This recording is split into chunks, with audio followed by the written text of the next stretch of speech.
Ladies and gentlemen, presenting Georges St-Pierre!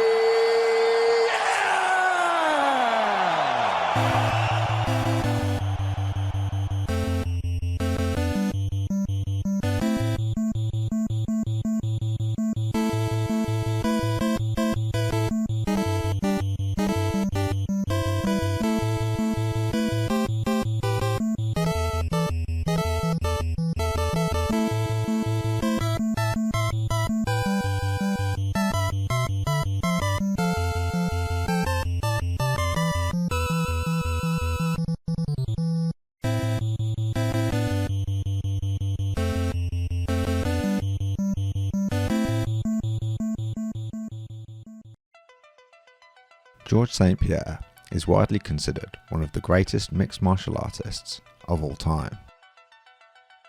A two-division UFC world champion, Georges dominated the sport with a unique blend of athleticism, striking prowess, and takedown mastery. What made Georges stand out amongst his peers was his ability to out-wrestle and take down opponents who have a far more rich and storied wrestling background than himself. Georges' ability to take people down was so impressive that he held the record for most takedowns in the UFC for a number of years, managing to secure a total of 90 takedowns in his UFC tenure. His record stood in place for over 7 years after his retirement, until it was only recently surpassed in early 2025 by Merab Dvalishvili. As a dominant champion with a large sample size of takedowns to his name, Georges St-Pierre presents himself as an ideal athlete to study for any martial artist looking to improve their mastery of takedowns. So, join me as we look to explore the skills and techniques that made Georges one of the best wrestlers to grace the octagon. A good starting point for our study is to start with Georges' coaches. If we can observe the way that Georges was coached during his career, we can gain an insight into his takedown strategy before he enters the cage. Thankfully, since Georges is retired, his coaches have been pretty open about his game. In a podcast interview with Joe Rogan, John Danaher explained how Georges would utilize his jab to provoke his opponent in order to set up his takedown. The jab would be proactive and the takedown would be reactive. But what does this mean? Well, takedowns are pretty easy to defend if you can see the takedown coming from distance. Arguably the most obvious giveaway that a takedown is about to happen is the level change. Without lowering your hips, it is nearly impossible to shoot a double or single leg takedown on your opponent. If Georges shot for a takedown every time he level changed, then it wouldn't be too difficult to stop his takedowns. They'd be too obvious. A good tactic, often seen in wrestling, is to feint level changes to cause opponents to overreact. If the opponent bites on the feint, the reaction can be taken advantage of. For a short moment after biting on the feint, the opponent must reset their stance before they can continue. It is during this reset that they are vulnerable to an attack. In the context of MMA, this vulnerability can be taken advantage of with a strike or takedown attempts. In order to disguise his takedowns, Georges would level change before jabbing opponents. He also kept his lead hand low, meaning he didn't have to drop his hands before shooting. If you're fighting Georges St-Pierre and he level changes in front of you, he could potentially perform one of 4 actions. He could feint a strike to you, he could jab you in the face, he could shoot a takedown, or he could do nothing, reset, and start the process all over again. When you combine this with his other striking options, you slowly begin to understand the puzzle that Georges presents to his opponents. When John talks about the jab being proactive, and the takedown being reactive, he means that whenever George level changes, his main action is to jab the opponent in the face, hence proactive. If, as George either feints or throws his jab, he sees that your hands or body is out of position, this is his cue to react and go for the takedown. It's a good starting point for our study, and we could certainly have some fun trying it out in the gym. However, the jab takedown dilemma faces a potential problem. The amount of time required to develop a world-class jab is unsurprisingly very high. In fact, it was only around the time of the second Josh Koscheck fight that George really began to display his improved striking prowess. At the time of this fight, George had already achieved 60 takedowns in his UFC tenure. Clearly, he was still able to hit takedowns well before he formalised his jab takedown dilemma. While the jab takedown dilemma is a great guide for what George wanted to do, it's very often that what we want to do and what we can do are two quite different things. Thankfully, due to all of George's fights being available online, we can observe what happened with each takedown, and we can then cross-reference that with what George was trying to do. In an attempt to remove bias from our takedown study, I decided to watch all of George's UFC matches and try to make notes and comments on each of his takedowns. I figured by watching a lot of his footage and by comparing my notes across the takedowns, I could see if there were any patterns. From these patterns, I could then look to see if they confirmed the initial jab takedown dilemma. I could see if these patterns lined up with what other analysts had observed, or maybe I could spot something nobody else had noticed before. After making my notes, I faced a small problem. The UFC had George performing 90 takedowns in the cage, whereas after doing my notes, I had only counted 86. Not a good start for my study if I can't even get the dataset right. After reading the unified rules of MMA and the UFC records page, I noticed that the UFC doesn't actually clearly define what counts as a takedown, only that George has hit 90 of them. Fortunately, I was able to find the UFC stats page, which at least showed me which rounds and which opponents had actions classed as takedowns. With a ton of coffee and my best guesses, I worked out that the UFC counted a takedown when both hips touched the floor, whereas I hadn't counted takedowns when the opponent wasn't held down afterwards. With that in mind, I corrected my dataset and began to dive into the numbers. I organised the takedowns to try and spot some trends. First of all, I tried to classify each takedown into one of four main categories: double leg, single leg, single to double, or double to single. Throws, trips, and other takedowns would get their own separate category. I then classified where and when each takedown took place. Did the takedown take place in the open, along the fence, in the open but pushed to the fence, or along the fence and finished in the open? Was it in the first round or the last round? I also categorised the dates that the takedowns took place, hoping to see if I could find any correlation between George's takedowns at the start of his career, where his skills would have been a little less polished, and the takedowns at the end of his career, where his game would have been more refined. The final classification I tried to include relates back to the initial jab takedown dilemma. I listed each takedown as being either reactive or proactive. However, I didn't use the same definitions as used earlier. In the dataset, proactive simply means George initiated the action. So, if George feints a jab, the opponent raises their hands, and George's reaction was to shoot for the takedown, this would be listed as proactive. If the opponent tried to punch or kick George, and his reaction was to slip and finish with a takedown, this would be considered reactive. With all the data sorted and running the numbers, it's time to dive into the results. George's first takedown took place at UFC 46 against Caro Parisian, and his last takedown took place at UFC 217 against Michael Bisping.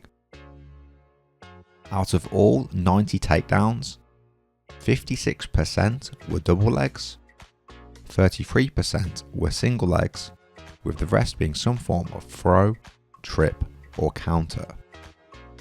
An honourable mention goes out to Frank Trigg for being the only person George took down off a cow catcher after stuffing Trigg's initial takedown attempt. 70% of George's takedowns took place in the open, with 30% taking place along the fence. Interestingly enough, George had an incredible variety in how his takedowns were set up. So much so, I needed to split his setups between proactive and reactive to get a clearer picture of the results. Across his entire career, 54% of takedowns were proactive and 46% were reactive, a surprisingly even split. I tried to look to see if George preferred one type over the other throughout his career and across the years. The data remains fairly even except for 2010 when proactive takedowns increased massively. The dataset being somewhat skewed by George's specific strategy for dealing with Dan Hardy. Amongst reactive takedowns, the number 1 and 2 setups for George were to either duck an opponent's punch or catch an incoming leg kick, with just over 73% of reactive takedowns being from these 2 setups alone. Amongst proactive takedowns, the number 1 setup was the feinted punch, accounting for a little over 36% of his proactive entries. The next highest setup, coming in at 32.6%, was chain wrestling, i.e. swapping from one takedown entry into a different takedown while already in a wrestling exchange. An initial glance of the data shows that George is an incredibly rounded takedown artist and is happy to vary his approach across his career. While that may be true on a broad level, when you start diving deep into the data, you start noticing certain trends. A closer look at individual fights shows large skews in the data. Across George's time in the octagon, only 8% of his takedowns were initiated from the clinch position. However, in his third fight with Matt Hughes, every single one of his takedowns came from the clinch. In his second fight with BJ Penn, every one of George's takedowns began along the fence. All the takedowns in the Matt Serra rematch were reactive, yet all the takedowns in the Michael Bisping fight were proactive. These data skews are not by accident. In fact, it only serves to highlight George's ability to alter his game plan depending on who his opponent is. This is where the data becomes a bit less useful. It has told us where to look, but the data doesn't quite know what it's looking for.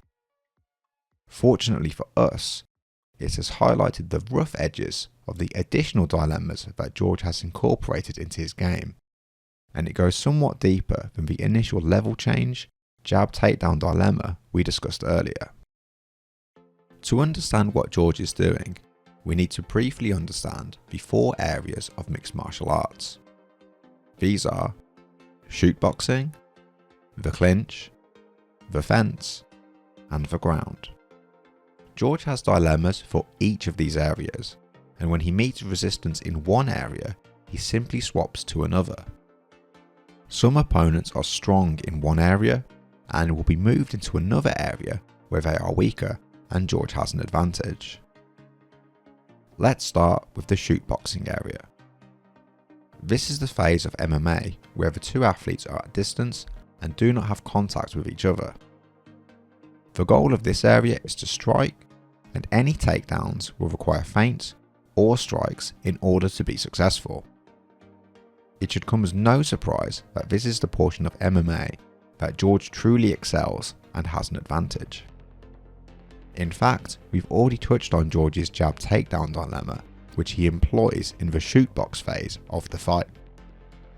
Skills from this area of MMA are typically derived from boxing, kickboxing, and Muay Thai, or, in George's case, karate.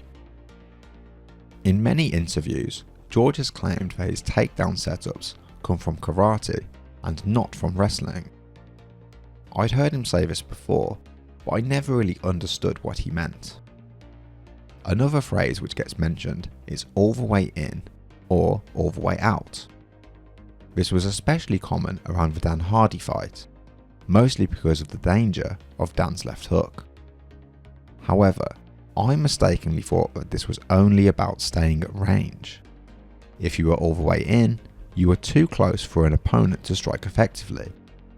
If you were all the way out, you were too far away for the opponent to strike you, and you'd be able to stay safe. Little did I know that all the way in or all the way out was code for George using his karate to set up his takedown. You don't have to stay all the way out or commit to being all the way in to be successful. You only need to do so for a split second to draw reactions from your opponent. George would be sneaky about his karate skills. Rather than bouncing around on his toes, like Robert Whittaker or Stephen Thompson, George would use his karate as a tool for distance management. By starting at a range where he is too far away, opponents have to take a step towards George in order to strike effectively. George's genius was that he wasn't timing when his opponent would strike him, he was timing when his opponent would take a step. By always having to take a step before an attack, this gives George extra time to react to a given action. In addition, when George would throw his jab, he would often bounce into range before bouncing out of range. If opponents stayed away, George would simply continue jabbing them. If they stepped in, George would happily greet them by shooting for their legs. Whilst entering the takedown had one dilemma, finishing the takedown had another layer of options. George appears to have a preference for the head outside single leg. If the opponent didn't react or was slow, George would run the pipe. If he met resistance in one direction, he would convert back to a double leg finish. To avoid fatiguing himself, George would make a point to not hold him to takedowns for too long, often using failed takedowns to clinch or disengage and continue striking. One detail which has stuck with me as I watched his matches was how low he positions his head on the outside single. This enables him to drive more pressure through his chest down to the floor and keep his head tucked far away from any guillotine attempts. Towards the end of George's career, his skills in shootboxing had grown. Rather than finishing striking combinations with leg kicks, as he had done throughout his career, George had started using takedowns to finish his combos. These represent the dilemmas from the shootboxing phase, but what about the others? The clinch describes any scenario where the two athletes have a hold of each other. If not shooting for a takedown from his jab dilemma, George can instead enter an over-under clinch. Once in the clinch, George will aim to take maximum advantage of his underhook.